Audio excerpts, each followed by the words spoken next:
निज भाषा उन्नत कहे सब उन्नत को मूल, बिन निज भाषा ज्ञान के मिटत न हिए को सूल।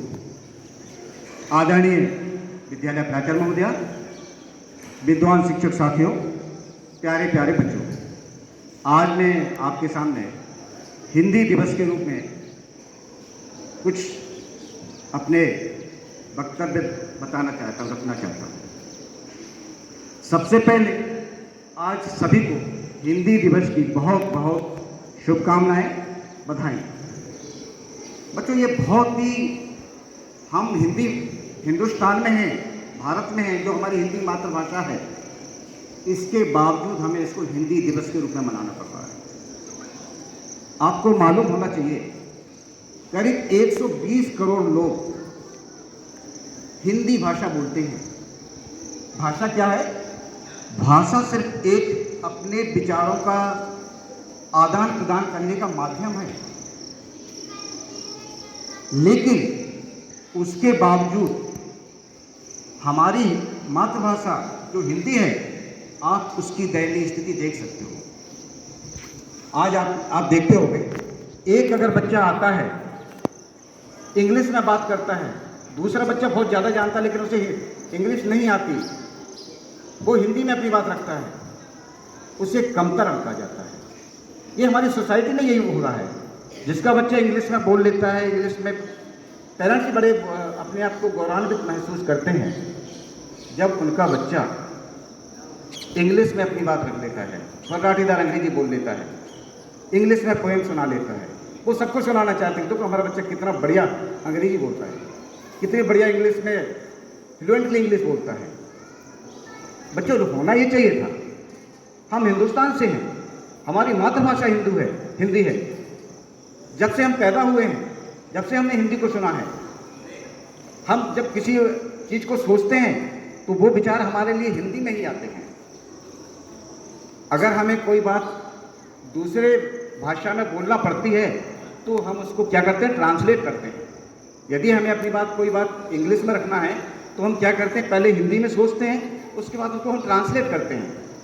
इसका मतलब ये हो गया, देखिए ये फैक्ट है, दूसरी भाषाओं को हमें जानना चाहिए। आज वो समय है कि सिर्फ हम अपनी भाषा से काम नहीं चला सकते हैं, क्योंकि यदि हम पहले की बात करें, 40 साल 50 साल पहले की बात करें, तो हमारा कार्य क्षेत्र बहुत सीमित था। यदि हम पीकमर के रहने वाले हैं तो हमारा कार्य क्षेत्र ज़्यादा से ज़्यादा 100 किलोमीटर के रेडियस में सब कुछ हो जाता था। हमारा काम धंधा भी हो जाता था, शादियाँ भी हो जाती थी, तो हमारा कार्य क्षेत्र बहुत व्यापक नहीं था। लेकिन आज स्थितियाँ अलग हैं, इसलिए हमें दूसरी भाषा सीखना चाहिए, सही है, लेकिन हम अपनी भाषा पे उतना ही प्राउड करें, उतना ही सम्मान करें। आपने देखा होगा, कई देश हैं जिन्होंने इसे अपनी मातृभाषा में ही काम किया है, वो बहुत आगे निकल गए। जिसका उदाहरण बहुत बढ़िया एग्जाम्पल चाइना है। मैं एक दिन अभी पढ़ रहा था, 1980 में चाइना की जो इकोनॉमी थी वो अमेरिका की इकोनॉमी की 10% थी, लेकिन आज वहाँ की इकोनॉमी 75% है अमेरिका की इकोनॉमी की। तो ज़बरदस्त तरक्की की है। वहाँ उसने इंग्लिश को नहीं अपनाया। आप रसिया को भी देख सकते हैं, रूस में लोग बहुत इंग्लिश नहीं जानते हैं, वहाँ पे उनकी रशियन लैंग्वेज बोली जाती है। लेकिन हमारे यहाँ क्या हो रहा है? यदि किसी को इंग्लिश नहीं आती तो उसको कमतर आंका जाता है, उसको इन्फीरियरिटी कॉम्प्लेक्स के साथ हो जाता है। वो बेचारा एक हेजिटेशन फील करता है। बल्कि कम से कम होना तो ये चाहिए था कि हम अपने देश में, हम कहीं भी जाएं, अपनी बात को हिंदी में ही प्रभावित ढंग से रखें, क्योंकि हिंदी हमारी मातृभाषा है। 14 सितंबर 1949 को हिंदी को राजभाषा का दर्जा मिल गया।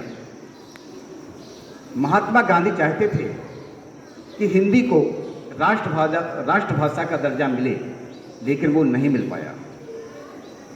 जबकि 120 करोड़ लोग, दुनिया की तीसरी बोलने वाली बड़ी भाषा है ये, लेकिन आज भारत में भी इसको राष्ट्रभाषा का दर्जा नहीं मिल पाया। 26 जनवरी 1950 को हिंदी को भारतीय संविधान सभा का हिस्सा बने। बच्चों, हिंदी दिवस मनाना तभी सार्थक होगा हम दूसरी भाषाएं सीखें, लेकिन जब कभी कोई आवश्यकता पड़े तो हम अपने विचार, अपनी बात प्रभावशाली ढंग से सिर्फ और सिर्फ हिंदी में ही रखें और दूसरों से भी कोशिश करें तो उसका जवाब हमें हिंदी में ही मिले। अंत में मैं अपनी भाषा को विराम देता हूँ। 2 शब्द बोलना चाहूँगा। हिंदी दिवस पर्व है, इस पर हमें गर्व है, सम्मानित हो हमारी राष्ट्रभाषा, हम सबकी है यह अभिलाषा। धन्यवाद। जय हिंद, जय भारत।